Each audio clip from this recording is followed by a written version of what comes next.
Okay, so what we need to have to make up our lace is we need 1/4 cup of boiling water. We just tip that into our cup there. And make sure you've got a heat-proof dish to make your lace up in.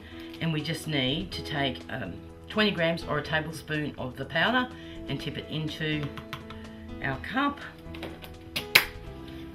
And just a spoon, a spatula, whatever you're comfortable using, and we give it a good stir. And make sure all the ingredients are thoroughly mixed together. So our next job is to spray our mat with just any vegetable oil, canola oil. So we'll just give it a light spray. Okay, so next, once that's soaked in a little bit, just wipe off your excess cooking spray, just so that it doesn't contaminate your mixture. Once you've mixed your lace, make sure your consistency is about the consistency of thickened cream. If not, it means you haven't had your water boiling hot. It must be boiling hot to make the lace perform the way we want it to. Our next step is to spread our lace mix onto our mat. And we just dab it on and spread it along with the back of it. I just use a plastic spoon. You can use any utensil to do this that you're comfortable using.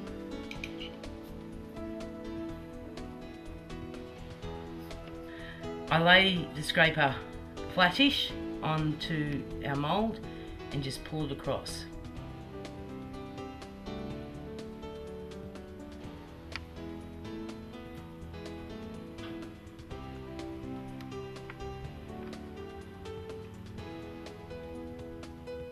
Okay, so now I'll just go over the whole mould once again. This just gets rid of any excess that might be on the mould.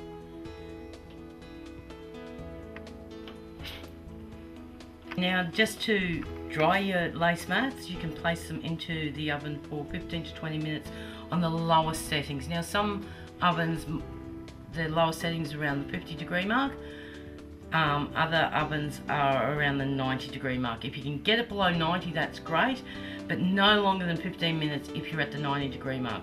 Or you can just leave it sit on your bench for between 4 and 6 hours. If you do it before you go to bed at night, whatever, it'll be ready to peel back straight first thing in the morning. Just hold it down with your skewer and start peeling it back. If your lace doesn't come away freely, let it dry for a bit longer. This can be done by either putting it in the oven to dry, and from fresh, when you first do your lace, you can either leave it for 15 to 20 minutes in the oven on the lowest setting, or you can leave it on your bench for between 2 and 4 hours. Temperature and weather conditions can have a lot to do with it on the amount of time that you need to leave it, but in a general setting, you can just, I always leave it sitting on the bench, but I'm never in a hurry to use it. You can make it up a week prior to when you require it. I then leave it to stiffen, to dry a bit longer before putting it on the cake, because it will remain flexible for a week to 2 weeks. I've had it actually sitting on the bench for up to 2 weeks, just wrapped in baking paper, which is what I've peeled it out onto. And there you go.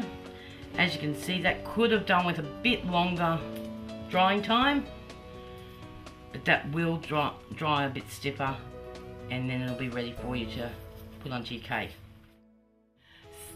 If you want to make your lace ahead of time, you can make it up to 2 weeks in advance. All you have to do is, to store it, is fold your paper. I use just your baking paper. Now, I just fold your first crease there, cross like that, and then just seal the ends off on both sides.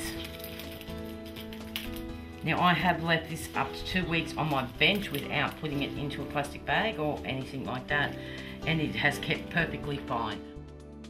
if you want to do lace other than white, you can just add your normal colours. I use this brand, I've used several different brands, including the new one from Woolworths, which is a queen one.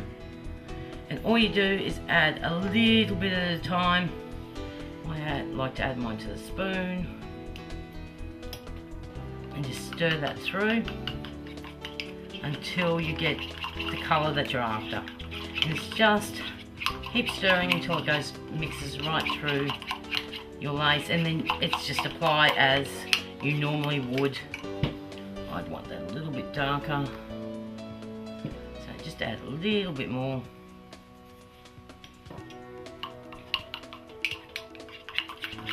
And as you can see, you can get pretty reasonably strong colour just from a little bit of mixture. And that will darken. As you know, purple has a tendency to darken as it develops a little bit. This particular mixture I'm showing you now doesn't have any whitening agents in it like the previous mixture, so it takes metallic powders much better. Okay, so now I'm just going to add some metallic dust to our mixture, and once again it's just a case of adding as much as you think you need to get the effect you're after. Because I've got such a large amount in here, I might need just a little bit more than what I usually use. And just thoroughly mix that through. And you can see it's starting to turn.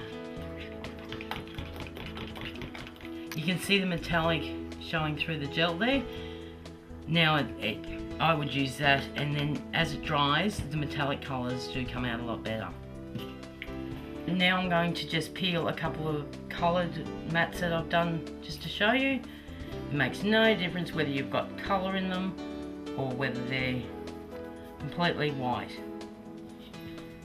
And once again, even if it's a little mat like this, it's easy to peel. And you can see how fine, how lovely and fine this mat is, and how lovely it comes out. And so simple.